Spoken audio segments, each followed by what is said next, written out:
All right, let's just get right into it. We're going to talk about a feeling that is so universal. It's pretty much a part of being human. You know the one. You look at someone else's life and you feel that little pang of, well, something, right? Is it envy? Inadequacy? Today, we're going to pull that feeling apart and figure out how to escape its shadow.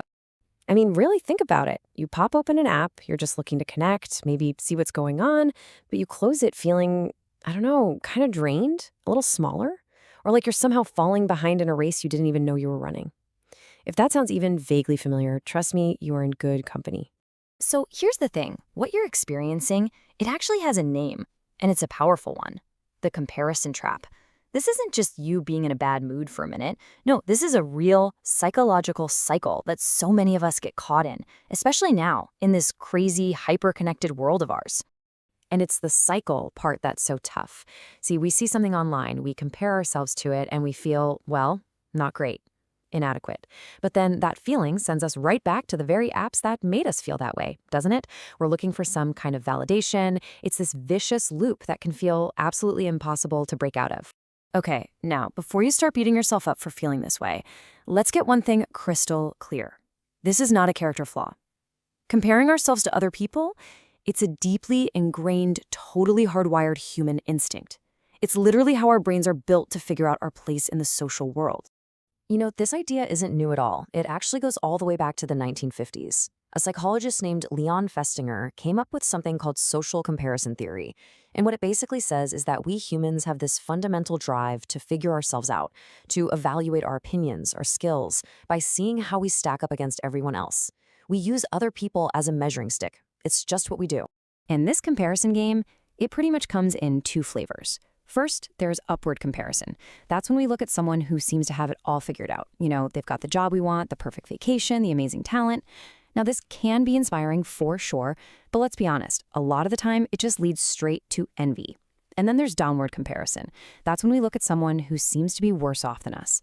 And yeah, it might give us a little temporary ego boost, but the big risk there is that it just makes us complacent. So, if this is such a natural, ancient human thing, what's the big deal now? Well, the big deal is technology. Social media has grabbed this ancient instinct and basically put it on steroids. It's acting like a giant magnifying glass, amplifying its effects in ways we are only just now starting to get our heads around. This quote it absolutely nails it.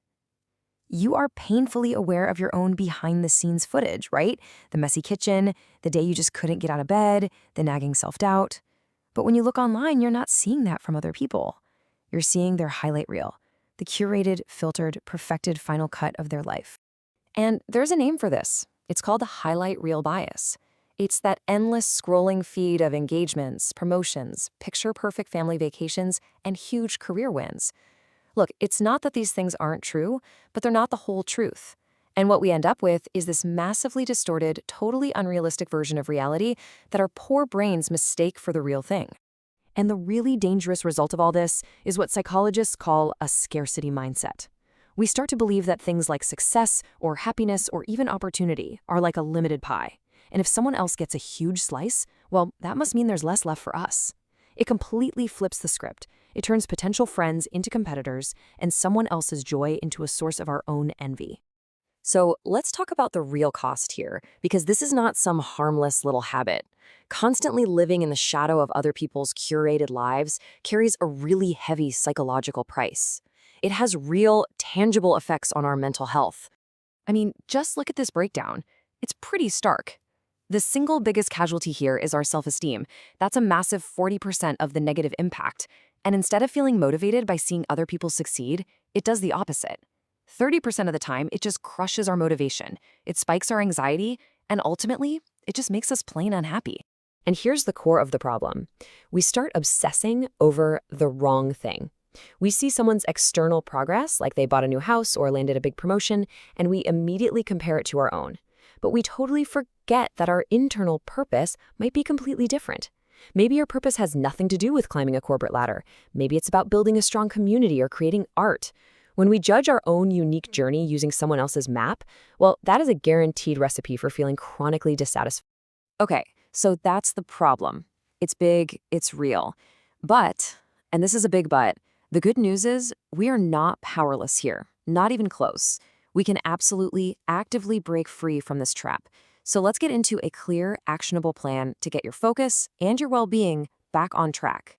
It really boils down to these 4 steps. First up, reframe. So instead of asking, why don't I have that? You start asking, okay, what can I learn from this? Second, limit. This is about taking back control, setting timers on your apps, maybe doing a digital detox for a weekend.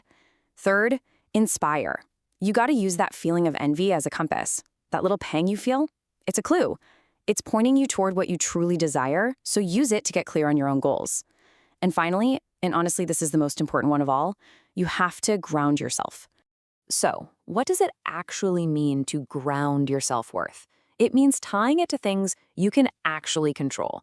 Look, you can't control whether you get that specific job, but you can control the effort you put into the application.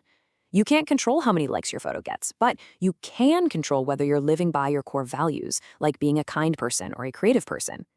It's all about shifting your focus from the external to the internal, celebrating your own tiny wins, and practicing gratitude for the messy, unique, incredible story that is yours. That's how you build a foundation that can't be rocked by someone else's highlight reel. So if you take away only one thing from all this, let it be this right here. The whole mindset shift comes down to this one idea.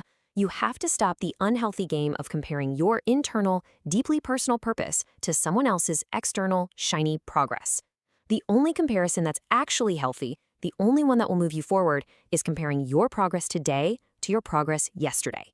That's it. That's the game. So I'm going to leave you with this one final thought to chew on. Think about your goals, your dreams, your worries, all of it. Now just imagine for a second, what would change in your life, starting right now, if the only benchmark that mattered, the only person you were trying to be better than, was the person you were yesterday?